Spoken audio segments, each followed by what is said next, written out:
This is the new Toyota Corolla, and it's a little bit like the Russian city of St. Petersburg. They both had their names changed to alter their image, but that didn't really work, so they went back to their original names. St. Petersburg was called Leningrad for a while. The Toyota Corolla was called the Auris for a while. You know, this is Toyota's answer to the Ford Focus and the Volkswagen Golf, but the starting price is just a little bit more than those cars. So yeah, it starts from £21,000, but you can save almost £2,000 on one through CarWow. Now, if you want to see how much you can save on a new car, or to just make sure you're paying the right price for a car you're looking at, click up there on the pop-out banner in the top right corner of the screen, or on the link below the video to go to CarWow. You can check out our latest deals from our reputable dealers. Now, the Auris and the old Toyota Corolla before it had a reputation for being worthy but dull cars, but look at this one, it's not, it's exciting. I mean, this is the range-topping version, so you have stuff like bigger wheels and some shiny bits of trim.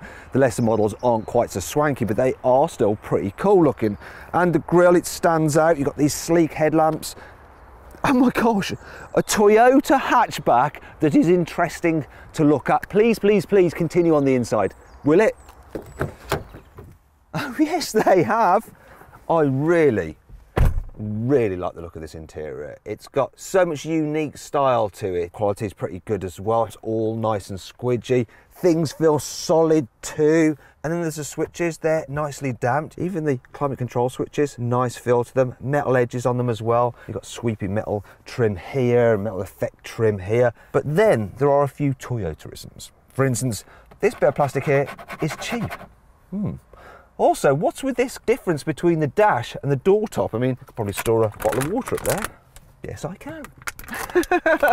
And then there's this, look, so this is super squidgy, this armrest, really nice when you're driving, but this central armrest is hard as you like. And then there's some other Toyotaisms, the way buttons are grouped in a kind of random fashion. Down here's all your driving buttons. Yet over here, there are some more driving related buttons. And the automatic high beam function is over there, yet the rest of the lights are up here on the stalk. And then there's this, look, so this is an area I think for your mobile phone, but it doesn't fit a mobile phone particularly well. In terms of other storage, look, you can fit bottles in there. Storage under here isn't so great. There is a 12-volt socket. The door bins are okay. I can just about fit a really big bottle in them, so it's passable. And the glove box, if you try and hurry it, it goes, no!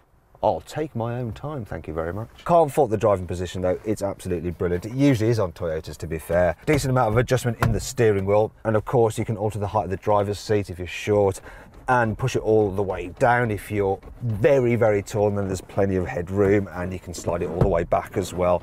So it's not a problem to get comfortable. And my favourite thing about these seats, classic Toyota again, is there's the release mechanism for the backrest, so you can just go straight down and back up without having to do it on a ratchet like you have to on most European cars. Another thing I love is the steering wheel itself. It feels quite expensive and it's leather coated regardless of which model you go for. And that brings me on to the car's equipment list.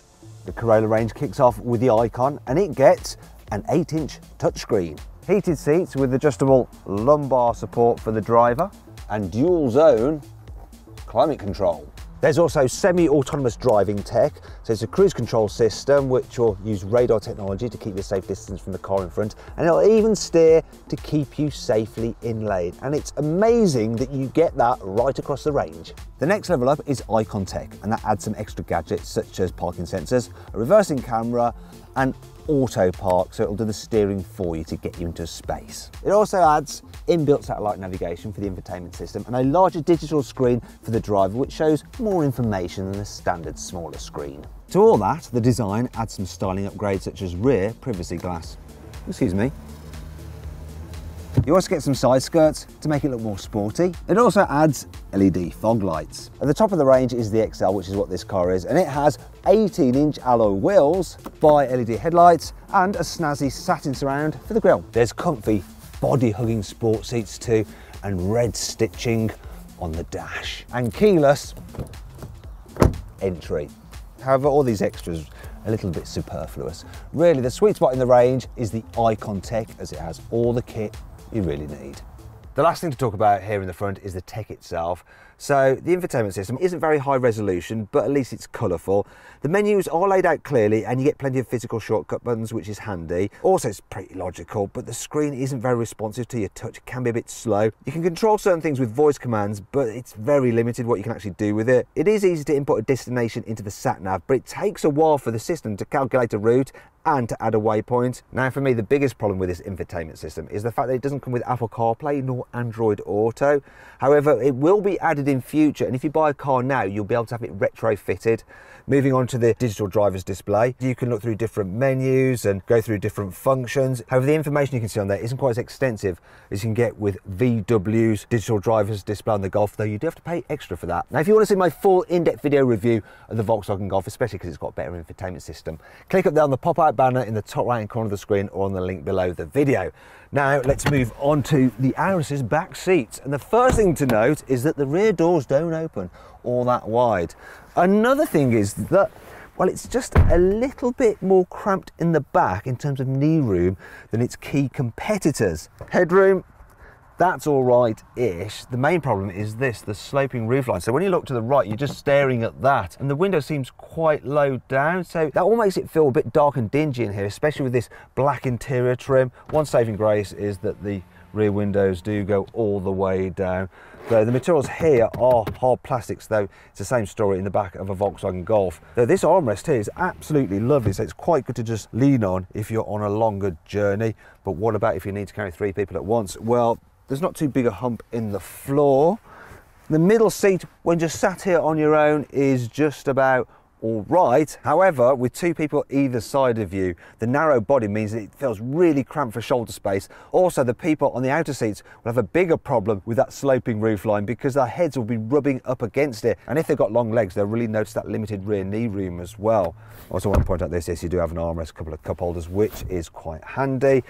What is missing from here, though, is any kind of like charging ports in the rear. It's like kids are going to be back here and they're going to want to charge their mobile devices. You do have some backseat pockets which are a bit flimsy, but will hold an iPad. In terms of fitting a child seat, though, well, yeah, the Isofix covers, they're quite easy to remove. Fitting the child seat itself is okay, but it's hard to maneuver it into the back seats. Once again, because those rear doors are quite small and because of the limited space back here. And if you have 2 child seats in the back, there's no way you can fit someone in between them. Right, fine, let's talk about the boot. So in terms of the actual capacity, it's a little bit smaller than a Volkswagen Golfs and a Vauxhall Astras, and quite a bit smaller than a Honda Civic. In fact, if you want to see my review of a Honda Civic, click up there on the pop-out banner in the top right-hand corner of the screen or on the link below the video. Anyway, for most people, this size will still be just about okay. Now, yeah, I should point this out, look, there is a bit of a load lip here and the bumper extends quite a way, so you do have to hoik things out and over. But this boot, as it is, doesn't tell the whole story. If you can notice here, there's some ridges. So you can get this car with a space saver spare wheel, and then you get a cover, and then there is no boot lip really, because then you get this false floor. Without it though, look, when I fold the rear seats down, you get this huge ridge, which isn't ideal, is it? So yeah, speak to your dealer and make sure you get that thing fitted. In terms of other practical features though, yeah, there's some tie down hooks there and there. There's also a little hook there where you can hang a shopping bag off. Now, with the seats folded, there is space for a bike with its wheels attached. Also, 2 large boxes will fit across the back seats, and there's space for 8 smaller boxes and a couple of soft bags, so it's actually all right. And if you put the seats back up, underneath the load cover, there's space for 1 large suitcase, 1 small suitcase, and if you want to fit a baby buggy, it'll go there on its side as well. You'll easily fit a set of golf clubs in the boot as well, but there's no place to store the load cover if you want to take out the car. So yeah, you can either leave it there or just do what I sometimes do and just chuck them into the bushes like that. Now then, it's time for the CarWow 5 annoying things about this car. The definition of the reversing camera is pretty low resolution, and those guidelines for parking don't actually move when you turn the steering wheel, so they're not actually that much help.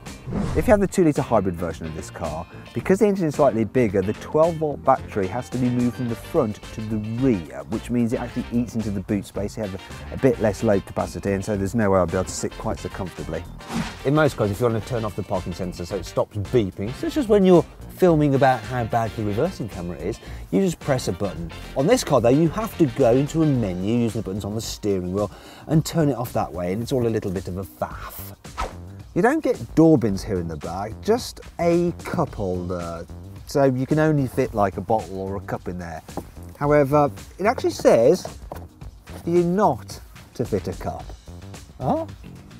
For quite an aggressive looking car, it has a really wimpy sounding horn. Listen to this. It's a little bit like, oh, sorry, would you mind getting out of the way? It's not all negative though. Here's 5 good things about this car. This little fin here near the door mirror, and another one integrated into the headlight, help reduce wind turbulence so you get less wind whistle when you're driving on the motorway. A lot of cars of this size have a torsion beam rear suspension where the 2 rear wheels are joined by a beam, and that means they're not so good at going over bumps because they are attached. More expensive versions of certain cars of this size have independent rear suspension. However, all versions of the Toyota Corolla have independent rear suspension, so they're just better at riding down the road smoothly. Oh, yeah, this new Corolla is 60% stiffer in its body than the old Auris, and that should make it feel more sturdy. The car gets loads of the latest safety kit to stop you having an accident. For instance, it will automatically brake if it thinks you're going to reverse into something such as your presenter. You get a 5-year warranty, which is 2 years better than most manufacturers offer. Plus, Toyotas do have a reputation for being pretty reliable anyway. You can get the Toyota Corolla with 3 different engine choices. So the entry level one is a 1.2 litre turbo petrol, and that's fine for just nipping around town. But I reckon you're better off upgrading, spending an extra £2,000 for the 1.8 litre hybrid, which is what this is. So you've got an electric motor and a battery to help boost economy and give you tax-busting emissions. Now, the engine isn't the fastest, 0 to 60 in just under 11 seconds. So if you want a bit more performance, you can get a 2 litre hybrid version, which gives you economy and decent performance, 0 to 60 in just under 8 seconds. So yeah, quite quick actually. However, it'll cost you an extra £4,000, so it's probably not worth doing. Now, what is worth doing is going onto CarWow and plugging in the details of the car you want. So I've plugged in the details of this 1.8 litre hybrid XL version of the Corolla, and I've got an offer back from one of our reputable dealers for £25,000, so a saving of £2,000 over list. So if you're thinking about buying a car such as this, go and check out our configurator to make sure you're getting a good deal, and you can do that just by clicking that pop-out banner up there, or by following the link below the video, or just Google Toyota Corolla CarWow. Let's see what this new Toyota Corolla is like to drive in town. So one of the best things for me about this hybrid version is that you can drive around at slower speeds on electric power alone for short distances. So it's really super quiet, and then if you need a burst of speed, the engine comes in to provide some added propulsion. It's all quite smooth. Of course, you've got the automatic gearbox, which is just smooth as well. And so the suspension over bumps, it's not bad at all. Yeah, speed humps aren't an issue in town. Even really bad surfaces such as this here don't upset the car that much. It just deals with them without fidgeting too much. Right, and let's see what this Corolla is like to park. Now, as you're slowing down, the first bit of braking actually recharges the batteries, and that can make the brakes feel a little bit grabby. What I'm going to do is put the auto parking on, so it's looking that way for the space. Let's see when it finds it. I'll put it into reverse now. Take my hands off the wheel, and the car should automatically park. Let's see how it gets on this system. It's telling me to carry on going backwards. The sensors are doing their thing, and it's got it into space. There we go. And then stop and forwards. Oh, I just want to try something. There we go. Yes, it did it. Thank God! It applied the brakes automatically because it thought I was going to hit the vehicle in front. Now, I could have got into that space quite easily myself. Yeah, trust me. Now, if I had been doing it myself, one of the issues I might have had is the fact that the visibility from these pillars isn't great. There's quite a thick rear pillar there as well. Finally, let's check the manoeuvrability by going round this mini roundabout. So this Corolla actually has quite a tight turning circle. It's a little bit better than on something like a Volkswagen Golf. So yeah, it makes it really easy to just like nip about in traffic around town and do U-turns and stuff. This new Corolla is really comfy to drive on the motorway. So the seats, they're great. It's quiet really as well, not too much wind noise or road noise. The only problem is when you put your foot down in a hybrid. So listen to this. So I need to overtake someone, 50 miles an hour to come on to 70. That's 70. Now, It wasn't the fastest, but it wasn't the slowest either, but that noise you get from the automatic gearbox of the hybrid, it does just kind of drone on a little bit. Still, what I can't fault is the economy, so I've done quite a few miles in this car, mixture of town and motorway driving, and I've averaged 58 miles per gallon. So yeah, you do not need a diesel. That is impressive. For me, the biggest surprise about this Toyota Corolla is what happens when you get out on a twisty road, because it's actually really good. So it steers sharply, it stays flat, it grips well in the corners. It's not quite a sporty feeling as a Ford Focus, but this is a car that people who enjoy driving will enjoy driving. Now, if you want to be sure you're paying a fair price on a Toyota Corolla, click on the pop-out banner just up there in the top right-hand corner of the screen, or follow the link below the video to get a CarWow, to check out the best offers from our trusted Toyota dealers. So then, what's my final verdict on the Corolla? Should you avoid it? Should you consider it? Should you shortlist it? Or should you just go right ahead and buy it? Well, it's not completely perfect, but it's still a really, really good car. And if you're looking for a great value hybrid hatchback, yeah, you should just go right ahead and buy it. I hope you enjoyed the video. If you did, give it a thumbs up. Now, did you agree with my verdict? Let me know in the comments below, and of course make sure you subscribe to this channel and hit the bell icon to turn your notifications on. If you want to watch another video, check out my in-depth review of the Ford Focus down there, or down there for my review of the Volkswagen Golf versus the Focus and the Kia Ceed. And if you want to see how much you can save on a Toyota Corolla, almost said Aventus then, click on the box over there to make sure you're paying a good price.